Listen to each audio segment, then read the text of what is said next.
अस्सलाम वालेकुम वरहमतुल्लाहि वबरकातुहू। अम्मी की तबीयत उस रात बहुत ज़्यादा ख़राब थी। उन्हें कैंसर था। वो बिस्तर में तकलीफ़ से करा रही थी और मैं उनका हाथ पकड़े सच्चे रब से दुआ कर रही थी कि ए बहुत ही अजीम अल्लाह, तेरी ऊंची शान है, तो मेरी माँ को सेहत याब कर दे।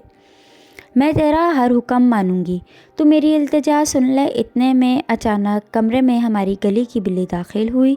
उस बिल्ली को हमारी अम्मी अक्सर दूध पिलाया करती थीं। उसे कमरे में देखकर अम्मी ने मुझसे कहा कि ये दूध पीने आई है, इसे दूध पिला दो।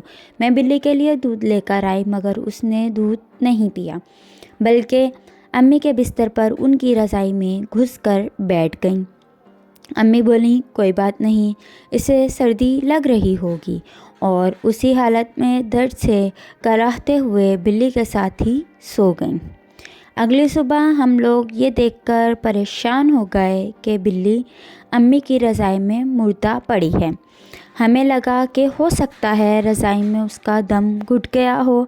सब इंतहाई गमगीन थे, लेकिन उस दिन के बाद अम्मी की तबीयत दिन ब दिन ठीक होने लगी और 4 माह के बाद डॉक्टर ने बताया कि लेबॉर्ट्री रिपोर्ट के मुताबिक आपकी अम्मी को कोई कैंसर नहीं है, और ऐसा मुआवजा उसने अपनी पहली ज़िंदगी में पहले कभी नहीं देखा।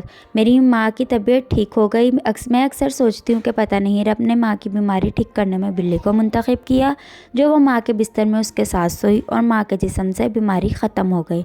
बहरहाल मेरे आलीशान अल्लाह ने मेरी दुआ सुन ली थी। अब मैं अपने माँ से कहती हूँ कि वो मेरे लिए अल्लाह से दुआ करें कि वो मुझे अपना हर हुक्म मानने की तौफीक दे। सुना है माँ की दुआ अपने बच्चों के लिए कभी रद्द नहीं की जाती।